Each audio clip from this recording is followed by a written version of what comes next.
Foi lá no Alto Sertão, aconteceu um belo feito. Uma cadeia abandonada foi transformada em acervo. Parceria de professores e órgãos públicos proporcionou aos nossos súditos acesso à história de outro jeito. Nessa nova repaginação, vários acervos foram doados, inclusive de um ilustre que morava do outro lado, figura importante da história, apagado da memória, estando a casa que havia morado. Mas o que de fato aconteceu? Para tamanha ironia, vamos desvendar a história que quase ninguém sabia, dois lugares tombados, não muito explorados pela nossa freguesia.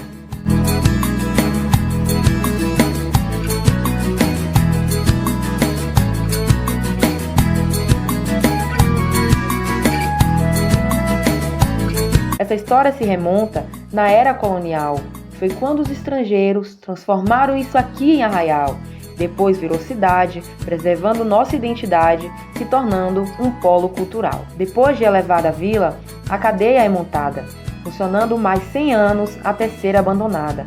O arquivo ele foi formado por uma reunião de documentação que os professores da Universidade do Estado da Bahia, principalmente o professor Paulo e a professora Maria de Fátima, tentou organizar essa documentação para melhorar a pesquisa, porque quando eles chegaram aqui em 94, eles viram a dificuldade dos acadêmicos fazer pesquisa. E a partir disso aí, eles começaram a ter diálogo com a Câmara Municipal, com o gestor municipal, para tentar reunir essa documentação em um só lugar. Aí foi criado o Arquivo Municipal pela Lei número 10 de 1925, né?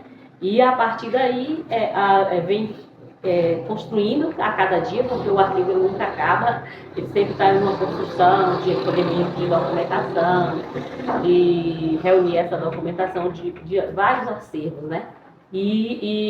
Foram muitas dificuldades. Dificuldades a gente enfrenta até hoje, né? Falta de servidores, material escasso, mas mesmo assim a gente tem tentado fazer um trabalho de renome que é reconhecido nacionalmente. O arquivo é muito importante, tanto para a Caetité, para a emissão de documentação da necessidade de atender à própria administração, com a certidão, né, para os servidores e ex-servidores e outras demandas de alvará, de documentação, também para a pesquisa acadêmica e histórica, também de todas as cidades, né? A importância do arquivo, de ter essa documentação reunida num lugar, facilitou. Com o programa Ato, a gente está facilitando mais ainda as pessoas buscar a documentação através desse meio de bancos de dados, para facilitar o acesso à documentação. Então, isso é muito importante para a Caetité, para a região, no Brasil inteiro, até internacional. As pessoas vêm buscar duplas da nacionalidade, vêm buscar árvore genealógica. Então, é importantíssimo essa documentação preservada e organizada. O professor Alfredo morreu em 85 e a casa dele ficou em disputa de herança de família. E aí o acervo foi dividido pelos herdeiros. Nessa disputa, o filho dele, seu Laeste, que morava aqui ao fundo do arquivo, na rua de trás do arquivo, ele também tinha um neto que trabalhou aqui no arquivo, foi um dos primeiros servidores aqui do arquivo. Então, ele viu a importância da necessidade de um lugar de preservação, e aí eles se sentiram mobilizados, o professor Paulo conversou com eles se sentiram mobilizados e fez a doação para o arquivo. Aí tem até a foto do seu Laeste, que é o filho do professor Alfredo, fazendo a doação de parte desse acervo. Tem muito acervo ainda do professor Alfredo, que está com a família em particular, mas o que está aqui é acesso à comunidade, as pessoas pode vir pesquisar, é livre, a documentação foi fornecida para dar fácil acesso à comunidade. Então, foi dessa maneira que foi feita a doação da documentação do professor Alfredo para o arquivo. Sabemos que nessa história era um negro pobre lascado, na ironia de ter direitos e ainda pedir para ser respeitado. De negros a cadeia é lotada, de inocente a quem fez coisa errada, mas fecham os olhos para o racismo estruturado. Atuou em diversos setores da sociedade caetitaense, Além de professor, ele atuou como diretor, ele também foi prefeito, né, da cidade. Ele publicou, né, algumas de suas obras e até a sua biblioteca, que está disponível atualmente, né, no arquivo municipal da cidade, ela dispõe mais de 3.000 exemplares. Parte da família doou esses exemplares e parte permaneceu privada. Porém, é importante ressaltar que naquele contexto, né, ainda de uma primeira república, parte da população ainda não tinha alcançado a sua cidadania, ou seja, não tinha sua alfabetização, então não tinha direito nem ao voto. Então, uma figura negra se candidatar, né, e ser eleito também como prefeito é muito importante. Suas obras elas foram publicadas, né, pela revista Normal da cidade. Então ele ocupou destaques aí que eram muitas vezes ocupados por coronéis, aqueles que eram letrados, que tinham condições de ir à capital para poder adquirir o ensino secundário. Então, para ele, enquanto um sujeito negro, né, além de atuar frente à educação e à política de Caetité, sua história merece ser lembrada. De origem humilde, fez da educação seu legado, formou-se em letras, patrono é condecorado, com uma biblioteca vasta, até hoje preservada, próximo onde havia morado. Eu vejo meu avô de três maneiras: como pai, como avô e como professor. Como pai. Você repara que meu cabelo é igual dele, né? Ele que me ensinou esse modo de cortar. Ele tinha uma máquina de escrever aí na biblioteca. Ninguém batia nessa máquina, só ele. E o único que bateu com meu avô, ainda vivo, foi irmão meu, chamado Alfredo, que é o nome do meu avô.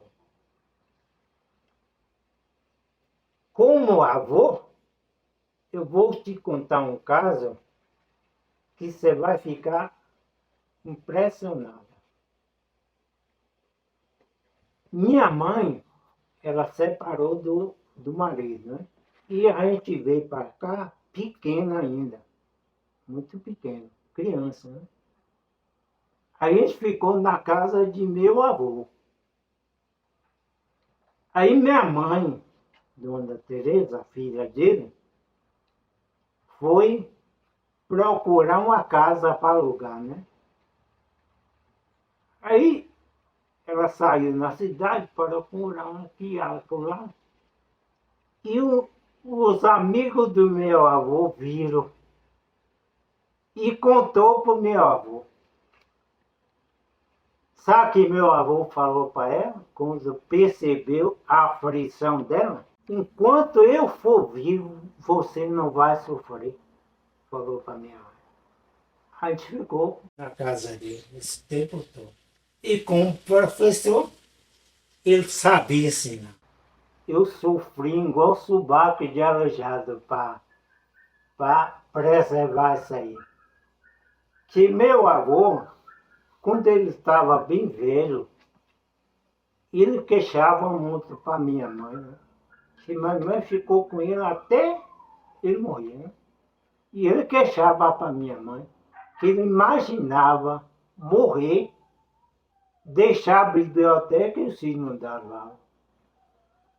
Tem até a frase lá que eu escrevi. Ele falou e escrevi. Está lá dentro do quarto. Então ele queixava muito isso para minha mãe, né?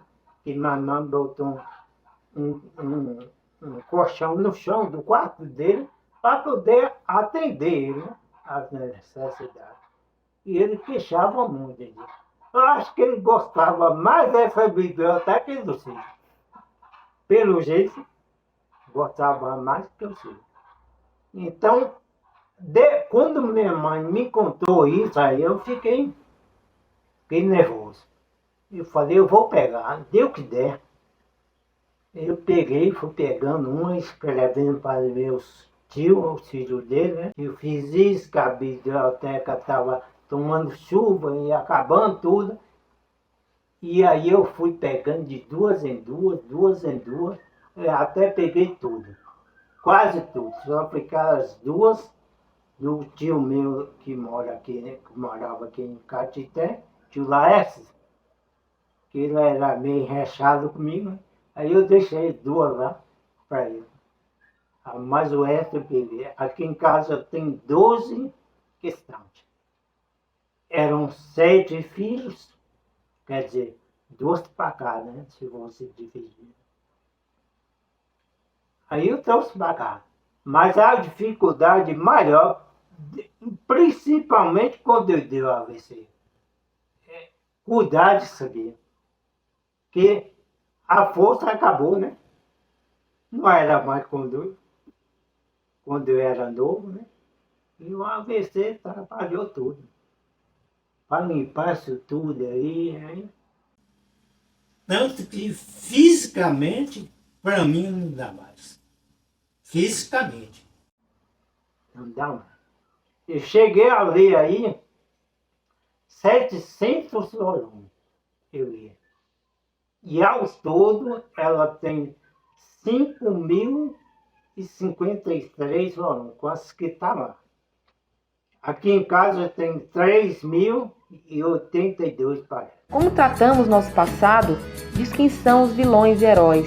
Não dá para negligenciar, esconder debaixo dos lençóis, mascarando nossa ignorância, fingindo não ter importância em algo que diz mais sobre nós. O patrimônio Arquivo Público de Caetité, ele tem um processo de salvaguarda, né, de tombamento através de um decreto, que é um decreto do Estado, né?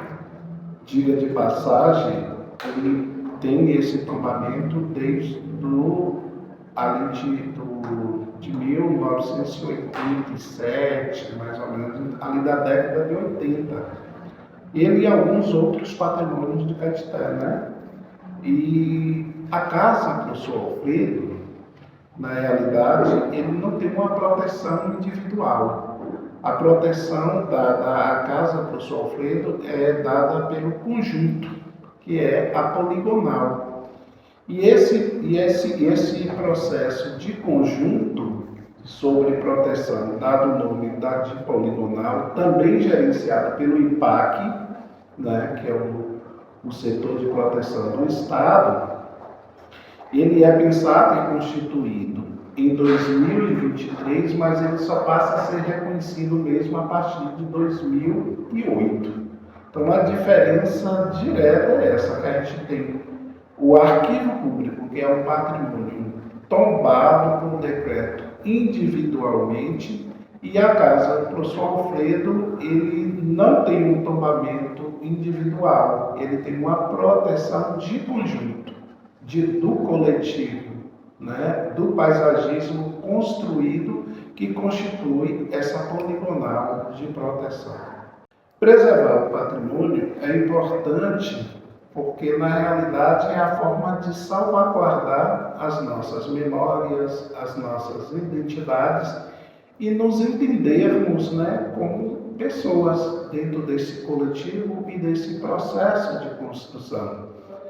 Toda a nossa ação constitui um patrimônio, toda a nossa existência constitui um patrimônio, todas as linguagens culturais constituem um patrimônio, né? E aí a gente tem essa diversidade de patrimônio material, imaterial, natural, mas justamente preservar os nossos patrimônios é uma forma de manter sólida as nossas identidades, os nossos pertencimentos e o nosso valor como pessoa, que justamente é a essência cultural, né?